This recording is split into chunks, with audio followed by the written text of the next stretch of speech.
Emitting a high decibel grunt or squeal while striking a backhand or uncorking a swirling roundhouse kick could substantially increase the power of that movement and sneakily bedevil your opponent. A revelatory new study finds that yelling during sports could have greater benefits for performance than many of us might expect, even if it might cause spectators to look aghast and cover their ears.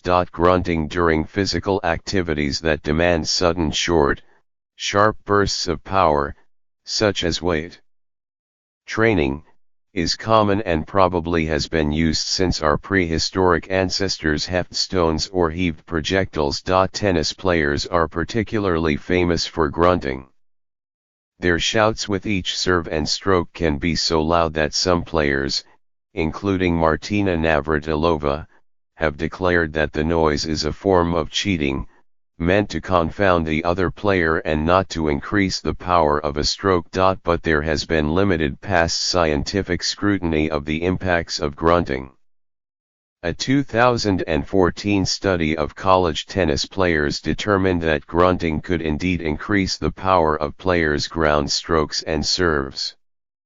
And a study from 2010 found that such sounds can be distracting for others. In that study, participants watched videos of a tennis player striking the ball while a loud, grunt-like yell played or did not. The viewers pressed keys to indicate their snap judgments about which side of the court, right or left, the ball was heading toward. When the stroke coincided with the noise, the viewers were noticeably slower and more inaccurate in their picks. But those studies could not determine whether the usefulness of grunting was confined only to tennis or how the ballistic squawks were affecting onlookers and opponents. Were the screams masking the sound of the racket striking the ball, making it difficult for people to judge the right trajectories? Or were the sounds more directly distracting people, drawing their attention away from the onrushing ball and befuddling their reactions?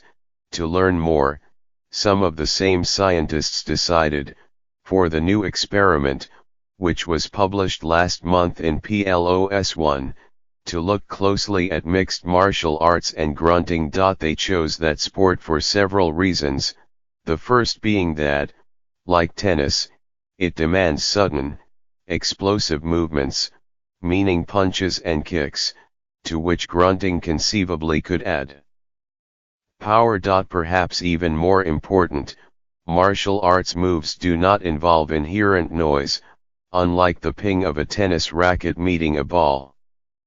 So if an onlooker proved to be worse at judging a fast approaching kick when someone grunted, it would be because the yell had directly confused the watcher, not because it had masked some other noise. The researchers began by recruiting 20 local recreational martial arts practitioners, both male and female, and having them kick a specially prepared heavy bag. The bag contained a device that measured force. In separate sessions, the athletes kicked the bag multiple times while producing a mighty, booming yell or remaining silent. The researchers also videotaped some of the kicks in close-up. Then they gathered 22 undergraduate students and had them watch the videos, which showed the athletes' feet advancing toward the viewers at intimidating speed. The students had to rapidly decide whether the kick would land high or low and press a corresponding computer key. During about half of the kicks, a sound like a grunt, standardized to avoid changes in volume or pitch, accompanied the motion. Otherwise the videos were quiet. The researchers then checked all of the data. They found that grunting while kicking had definitely improved the martial artist's power. They had generated about 10% more force with each kick while yelling. The noise also had affected viewers, although not favorably. They had proven to be much slower in responding and more prone to errors in judging direction when the kick had come with a grunt. These results indicate that the advantage that a grunter gains in terms of impacts on an opponent are due to distraction and not to other, useful sounds being drowned out, says Scott Sinnott, an associate professor of psychology at the University of Hawaii at Manoa, who led this study and one of the earlier experiments with tennis players. The findings also show that grunting is beneficial for upping power, he says, which undercuts the argument that it is a kind of cheating. If it only bothered opponents, he says, it might be considered unfair. But making a noise does amplify force and is not banned by sports governing bodies, so can be considered a useful and sporting competitive tool. Of course, this experiment was conducted in a laboratory, not a real-world competition, and with martial arts athletes. The results do not show whether grunting loudly in other situations and sports would produce the same results. It is unlikely, for instance, that grunting would be beneficial in long-distance running or walking, which require little explosive force, Dr. Sinnott says, although yelling at random moments would be likely to surprise and worry your training partners.